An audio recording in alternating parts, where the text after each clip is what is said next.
Akkam nagaa keessanii hordoftoota YouTube channel Firaatee Qarraa akkaataa Telegram salphumatti itti banattan isinitti agarsiisa. Viidiyoowwan hangadumaatti daawwadha. Akkasumallee obboleeyyan YouTube channel Firaateekiif haaraa taatan subscribe godhaa. Achumaan beel irra kaa'adhaa. Viidiyoon kan lakkisiin salphumatti akka isin bira ga'uuf jechuudha. Kanaaf gara viidiyoo adeemnu jechuudha. Argaa jirtan kana Telegram keessa ni seenaa jechuudha. Telegram install Play Store irraa buufannee Telegram keessa ni seenaa. Yeroo Telegram keessa seennee Telegram jedhee akka nu start goonee jalqabnuuf fuula kana nu fidaa jechuudha.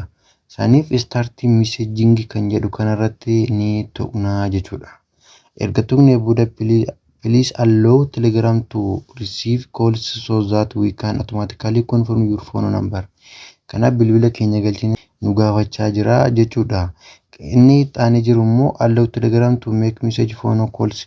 Yeroo bilbilli kun dawwalamee akka permission kenninaaf jechuudha. Allow jennaani achi booda koodii Itoophiyaa 251 jettanii gaafa guuttanii Itoophiyaa isiniif baasa jechuudha. Yoommoo akka isiniif ba'uu baate irra balleessuudhaan ittiin Itoophiyaa kan jedhu barbaadanii Itoophiyaa kan jiru gubbaarratti Itoophiyaa guutuu ni dandeenya jechuudha. Akkuma argitan kanarratti Itoophiyaa irratti hir'atuunne koodii Itoophiyaa 251 nuuf ba'a jechuudha. Achi booda lakkoofsa bilbilaa keenya ni galchinaa jechuudha. Sagalirraa kaanee mana lakkoofsa keenya sana booda itti guunnaa jechuudha. Erga lakkoofsa bilbilaa keessan itti guuttanii booda mallattoo xiyyaa kanarratti ni tuqxu jechuudha. Yeroo kana kun lakkoofsi bilbilaa isin guuttan kun sirriidha jedhee akkatti isin gaafataa jechuudha. Sana booda yes jettuun. Kanaaf continue jettuun.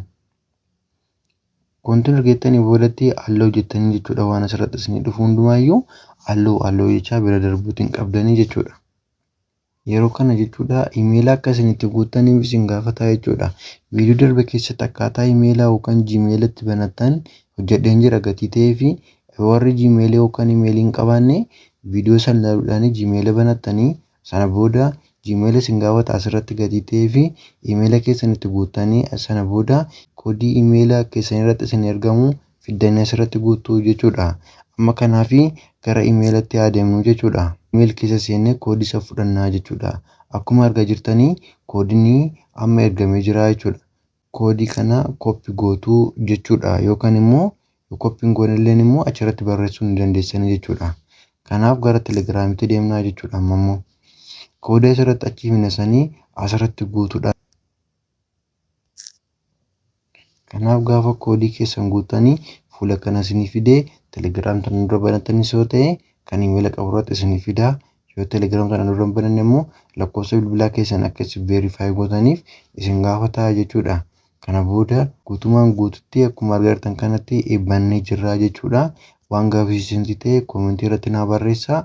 Barnoota Telegiraamii haaraa walitti deebinaa. Viidiyoo kanaan gadhumatti waan daawwattaniif galatooma.